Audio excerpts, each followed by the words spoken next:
Moitas gracias, presidente. A verdade, señora Adán, é que lamento que lle parezca a miña resposta indigna, porque a min a súa pregunta non.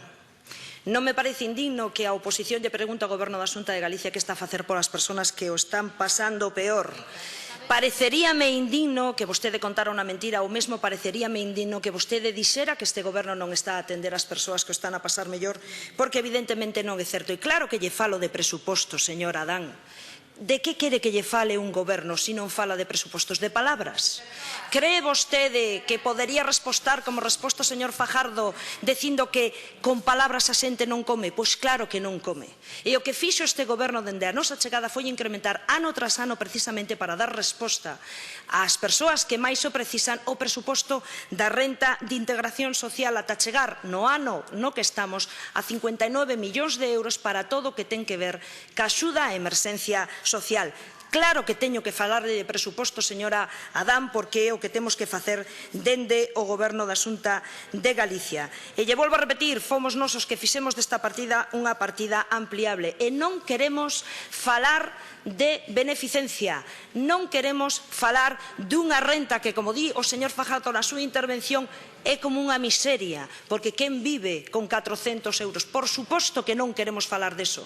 E por iso foi este goberno, e non outro, foi este goberno que fixo unha nova lei de inclusión social para falar dunha renta que sexa unha porta aberta ao mercado laboral, para falar dunha renta que dea unha oportunidade a esta xente de mellorar as súas oportunidades, as súas competencias e ter unha oportunidade de emprego. Un goberno pioneiro que xunto co País Vasco foi o primeiro que desenvolve unha renta non de beneficencia, nin siquiera de miseria, como di vostede, señor Fajardo, sino unha porta aberta ao mercado laboral. E é máis, non só fixemos leis, es que agora mesmo o presidente hai uns días fixo tamén un anuncio no que estamos a traballar agora mesmo, xa nunha nova orden, para que as persoas que son beneficiarias da renta de integración social teñan unha oportunidade laboral. 3 millóns de euros para que estas persoas podan traballar para acadar unha experiencia e traballar para mellorar as súas oportunidades, porque nós creemos no emprego. Nós creemos que o emprego é a mellor política social que existe. Polo tanto, señorías, non estamos só a atender as súas necesidades básicas, sino mesmo tamén a traballar con eles, con estas persoas, para que teñan unha oportunidade de traballo. Esta comunidade foi a primeira en facer isto e esta comunidade tamén será a primeira en atender as familias que o precisan con un novo ticket de enerxía para axudar a pagar precisamente tamén a factura da luz ás familias que o están a pasar peor. O ticket enerxético no que tamén de alguna maneira pretendemos axudar a levar a súa vida. E miren, é verdade que a cara máis amarga que ten esta crisis, ademais do paro, é precisamente a lista da renta de integración social e todas esas persoas que o sufren máis.